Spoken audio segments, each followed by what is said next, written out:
గౌరవనీయులు ఈ రాష్ట్ర ముఖ్యమంత్రి గారు రేవంత్ రెడ్డి గారు ఈ రోజు వరద బాధితుల పరామర్శం కోసం ఇక్కడికి వచ్చారు. కామారెడ్డి యావత్తు మునిగిపోయి ఇబ్బందులలో ఉన్నప్పుడు, ప్రజలందరికీ కూడా కష్టాలు వస్తున్నప్పుడు పార్టీలకు అతీతంగా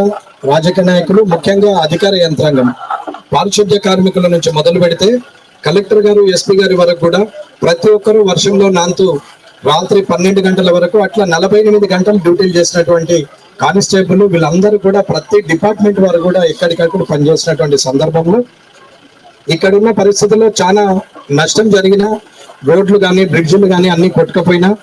మిగతా అన్ని కూడా రైతుల 17,000 నుంచి 18,000 ఎకరాలు ఇసుక మేట పెట్టిన వారందరినీ కూడా మేము ఉన్నామంటూ ముఖ్యమంత్రి గారు ఏరియల్ సర్వే చేసిన తర్వాత తిరిగి మళ్ళీ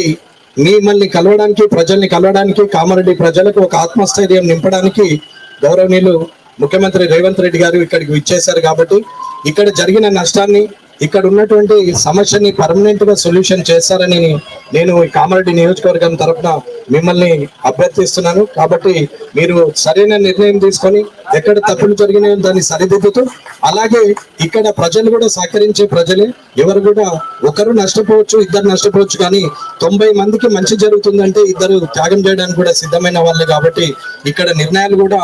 తీసుకొని ఇక్కడ జరిగిన నష్టాన్ని తొందరగా పూడ్చి ఆ రోడ్లు బ్రిడ్జ్లు అన్ని కూడా తొందర చేస్తారని కోరుకుంటూ ఈ అవకాశం ఇచ్చిన ముఖ్యమంత్రి గారికి, ఇంత దూరం ఇక్కడికి వచ్చిన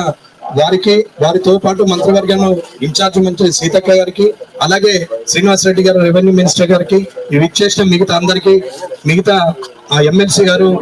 మళ్ళీ షబీర్ గారు అండ్ మహేష్ గౌడ్ గారు అందరు కూడా ఇక్కడికి వచ్చేసిన అందరికి కూడా హృదయపూర్వక ధన్యవాదాలు చేస్తున్నాను. సురేష్ శెట్కర్ అని ఉన్నాడు, సారీ అన్న, చూడలేదు సారీ, నేను చూడండి నన్ను పిలుస్తా అయిపోయి, నేను పాత వాళ్ళని మరో కొత్త వాళ్ళని మరో కానీ, కాబట్టి నేను మరోసారి నన్ను ఎందుకు గెలిపిస్తారని